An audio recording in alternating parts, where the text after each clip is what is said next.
Booyah! Hey guys, this is Mark Shay and you're watching Exploring Music, and today I got a special guest, Mike, one of the best sound engineers I know. Here he is here. Hi Mum, I'm on the telly. Right, he's got some awesome words of wisdom for you, so check it out.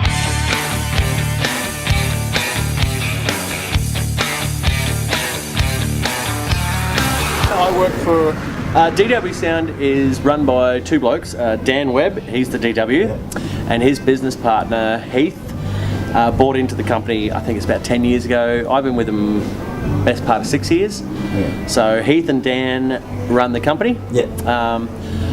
Top blokes. Yeah. Both high-end sound guys, all-round good guys. Yeah, I'm happy where I am. I like working with these guys. How long have you been doing audio engineering? I fell into it in 98 or 99. I was making an attempt to be an actor.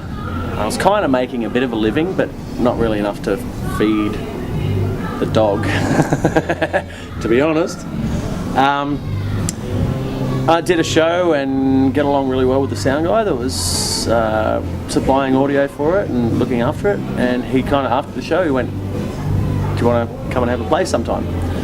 So I turned up at his place and he said, actually he said to me, turn up at 5 o'clock. So I turned up about 4:45 because I, new job, trying to be conscientious. Turned up about 4:45. He was driving out the driveway. He threw a set of keys at me and said, "The van's packed, call me if you have trouble setting it up." And I had no idea what was going on. So got through that and thought, yeah, this luck's all right. I'll keep going. And I've had a fantastic time. And it's taken me all over the world. It's taken my family all over the world. I love what I do. I'm obviously a musician to start with. Most 90% of us sound guys are. It's been good to me. And it's been shit to me. Like anything. I have no complaints. How many country music festivals have you done? It's number 6, this one. So I'm fairly new to the country scene. Did a bunch of rock and roll when I started, rock circuit. Then I went back to playing music for probably a good 8 to 10 years. Doing sound as well, but 90% of my work was playing guitar and singing. Then I went overseas for a few years and toured with a company doing sound. Came back to Australia and bumped into Heath, one of the directors of the company, and we kind of got talking, so I grabbed a job with those guys, and that was 2013. So yeah, been coming to Tamworth since then. That was my introduction to country music. Well, I mean, I've always loved it.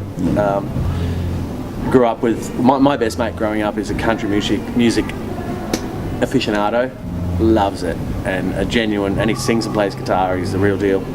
So I've always been around country music, just never worked within it. And since working in it, I've worked out that I think it's the place for me.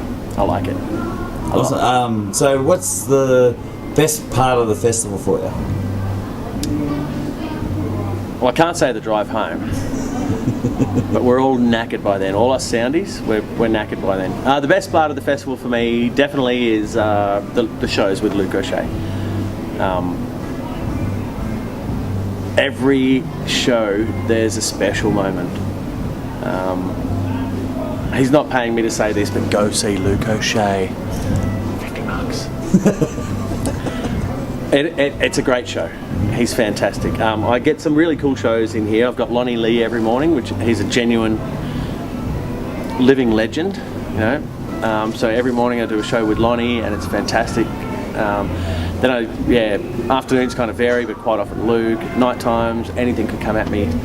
But yeah, I think Luke's shows are the highlight for me. He always manages to create that, at least one, and normally 20, but at least one real moment of pure magic that everyone in the room takes a collective breath and kind of goes, aha, that's why we're here, myself included. What are some of the challenges you face in your job? Well, at the festival. They're called musicians. Hi guys, nice to see you all.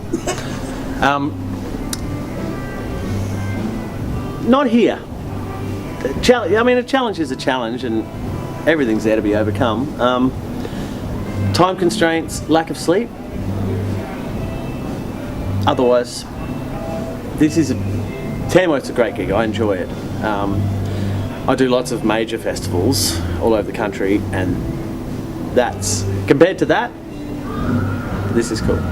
The fact that we have time to have this chat now doesn't normally happen in a work day for me. So the challenges are, I think, just the length of the festival. I don't know of any other festival in Australia that's 10 days long. So we get tired, but wouldn't be here if we didn't love it. What would your advice be to somebody who's thinking about getting into audio engineering? Stay in school, kids. Stay in school. Don't do drums, kids. Stay in school. I would say listen. And I know that seems really a stupid thing for a sound guy to say. Listen. Pay attention. A friend of mine he's the engineer out at the Long Yard in the back room there, a guy called Michael Hancock. One of the best set of ears I know. He told me once, he said, the best sound guy is the bloke listening to the band. Watching the band, sorry, is the bloke watching the band. Because it's not only about using your ears and looking at the desk and being the tech guy. A big part of it is watching the band. What's going on? Who's playing a solo? Great. Who's doing a solo? Great. Watch the band. Pay attention to the entire room all the time. And work hard. It's not all about the technical skill. Oh, actually, something that I will say for here in Tamworth, treat the song right, okay? Don't go for the biggest, fattest, toughest, loudest mix you can get, because it's country music.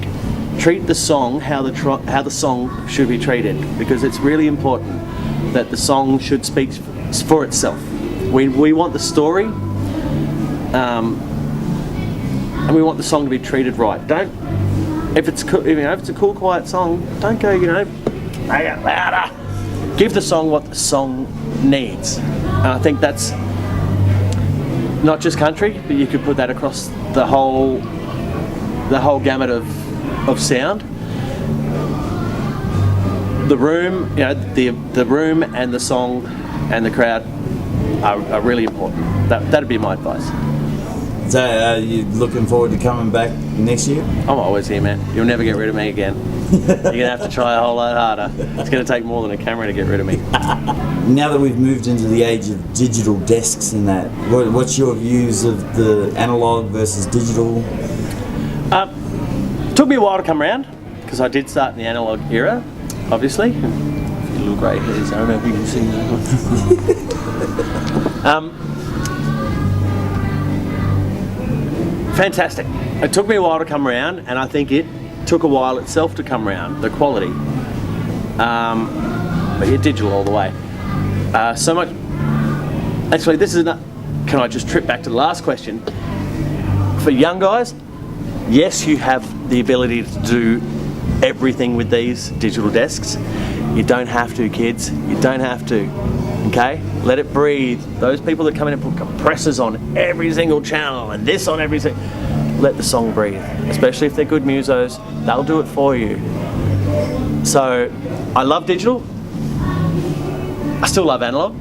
I'll happily do a gig on an analog desk anytime.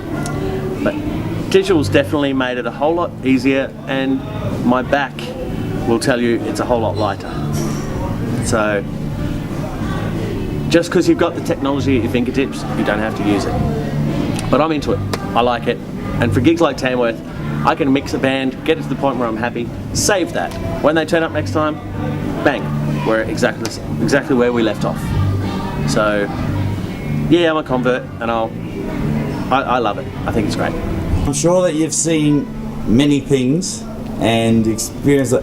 What's one of the most memorable? What's one of the most memorable, in a clean way, that you've had doing sound engineering?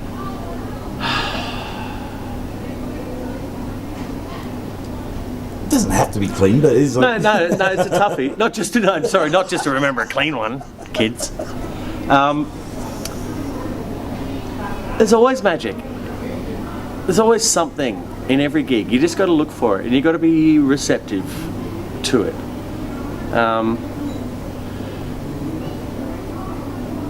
mean, I've had some really cool experiences, you know, touring the world with a company called Cirque du Soleil, and I remember the first night I ever stood in front of the sound desk out front and mixed a show, and it was in let me see, it was in Guadalajara, Mexico, and it was the first time I stood in front of a sound desk and mixed a Cirque du Soleil show. And I remember thinking, I was really overwhelmed actually. I broke into an instant sweat, like I was, you know, and I thought, I'm one of like maybe a dozen people in the world right now mixing a show like this, and it felt really cool and special. And I guess you got to find that in every single show you're doing. And remember, you're the only person on earth right now doing that, and whatever it is, you know, it could be everything from a Luc O'Shea show, a Cirque du Soleil show, to a community show in my neighbourhood, you know, where you know, people who are enthusiastic amateurs in the game, and you just got to find that point where you go, that was worthwhile, and take that home with you.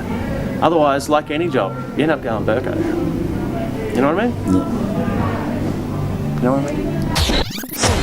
And that was Mike from DW Sound, and I just got to say a huge thank you to him. So yeah, guys, you've heard it from him. So dwsound.net. Okay? Get the plug. Contact us. We got you covered. Yes, and so yeah, so all you guys want to get into the sound, there's some great words of wisdom there. So all right, guys, it's Mark Shay. This is Exploring Music. Until next time, see ya.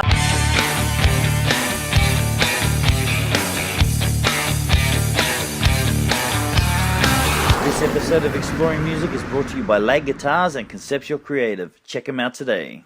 Hit the like button and comment and tell me what you think of this video. And don't forget to subscribe and hit that notification bell so you don't miss any future videos.